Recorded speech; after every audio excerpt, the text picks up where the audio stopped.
So I don't think that sending a few soldiers to Greenland will change Trump's mind. What will change his mind is, I think, that something that really hurts him. And what he's vulnerable about is the economy, is money, is finance. So I think the EU is much more economically powerful than America, than the US. There's many more consumers, there's many more gross domestic product, so we can actually hurt the US a lot. And recently there's been a big treaty signed by Ursula von der Leyen on behalf of the European Commission, because Trump was hustling his tariffs. And I think we should get back to that, which is to say, okay, it's going to be tough for us, but it's going to be more tough for US. Pots and pans clash in the cold Amsterdam air. Outside the US consulate, the sound is defiant, metal against metal, echoing a message that stretches far beyond the Netherlands. Keep Greenland free. Dozens of protesters gather, waving banners, crossing out images of US President Donald Trump, and reading letters addressed directly to the people of Nuuk. Their warning is blunt. Greenland's future is not for sale, and Europe must not stay silent. They call it neo-colonialism, a new imperial reach into the Arctic.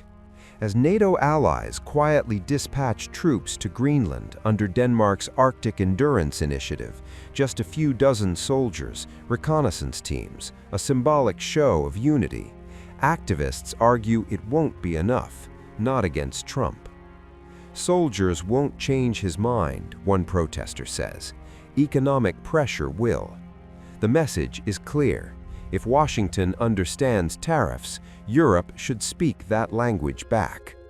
Protesters point to recent trade agreements and warn that the EU, united, has the economic muscle to hurt the United States more than it hurts itself. I think it's very important that all governments make very clear that this attitude against Greenland is absolutely, we cannot tolerate that. It is neo-colonialism, and it's absolutely far beyond what is respectful against another nation, another people, and it's also not the way we should treat nature.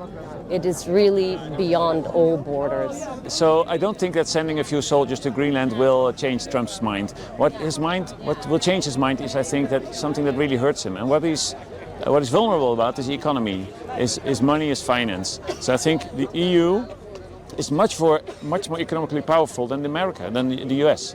There's many more consumers, there's many more gross domestic product, so we can actually hurt the US a lot. And recently there's been a big treaty signed by Ursula von der Leyen on behalf of the European Commission, because Trump was hustling his tariffs. And I think we should get back to that, which is to say, okay, it's going to be tough for us, but it's going to be more tough for US. So I think then suddenly he will kind of rethink his whole policy, because he's only making more enemies, and he doesn't realize it, I think. He thinks himself he is great, and he's going to liberate the Greenland people, he's going to liberate blah, blah, blah. And so we should stop him where it hurts. I think it's really unjust and really unfair, and it makes me very angry that the United States and Trump are illegally invading countries like Venezuela, and that now Greenland is also under attack. And I think that it's time that the European Union finally takes a stance, since it has been quiet so long in the past. Yeah, I think it's time that the EU takes a stance and actually defends the countries that are now under attack by this fascist regime of America. I think we see a new form, a new kind of imperialism, fascism. And I think the European Union has to speak out loud, more loudly than ever, because the world is on fire. So we have to act, we have to react. The more, the better. And I think that's the thing I want to say and to address to the whole world, especially the European Union. Please act hard, because Trump only understands hard words, hard fighting, and we have to fight back. But even as chants rise in Amsterdam, the pressure escalates from Washington. Inside the White House, during a routine event on rural health care on Friday, President Donald Trump drops a bombshell. He suggests tariffs are like punishment for allies who refuse to back U.S. control of Greenland. I called Germany, no, no, no, we will not do that. They said, no, we're going to put a 25% tariff, which is, by the way, about 7 times more than they would have to pay by raising their drug, like 7 times. This wasn't like a little bit more, 7 times more. And I may do that for Greenland too. I may put a tariff on countries if they don't go along with Greenland, because we need Greenland for national security. So I may do that. I'll give you a little, I'll take you out of that. In fact, that'll end up being the story. But actually, this is a much bigger story because we're reducing healthcare by numbers that you haven't seen. So I spoke to the top 10 countries. They all said no, and within about 2 minutes, they all agreed. And we were off to the races.